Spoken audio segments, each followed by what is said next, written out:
दोस्तों बाज़ार में वैसे तो बहुत सी कोल्ड ड्रिंक्स मौजूद है, लेकिन माउंटेन ड्यू की तो बात ही निराली है। इसका टेस्ट हर किसी को अपना दीवाना बना लेता है। अगर आप जानना चाहते हैं कि माउंटेन ड्यू बनती कैसे है और इसका सेवन आपकी सेहत के लिए ठीक है या नहीं, जानने के लिए बने रहिए इस वीडियो में। दोस्तों आइए आपको लेकर चलते हैं माउंटेन ड्यू बनाने वाली इस फैक्ट्री में। तो सबसे पहले पानी को इन वाटर टैंकों में प्यूरीफाई और फिल्टर किया जाता है। इस प्रक्रिया में मौजूद बेहद आधुनिक मशीनों की सहायता से पानी को 99.99% स्वच्छ एवं बैक्टीरिया रहित बनाया जाता है। इसके बाद यह पानी इन टैंकों में जाता है, जहां इसे शुगर के साथ मिक्स किया जाता है। अगर इसे नियमित मात्रा में पिया जाए तो इससे कोई खास नुकसान नहीं होता है।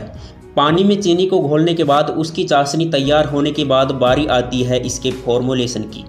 इस फॉर्मुलेशन में माउंटेन ड्यू का टेस्ट और फ्लेवर मौजूद होता है, जिसे टैंक में शुगर सॉल्यूशन के साथ 10 मिनट तक मिक्स किया जाता है।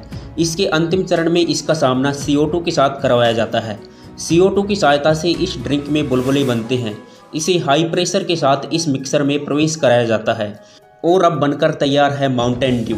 मार्केट में भेजने से पहले इसका टेस्ट किया जाता है और इसके बाद इसे बोतलों में भरकर इसकी सीलिंग कर दी जाती है।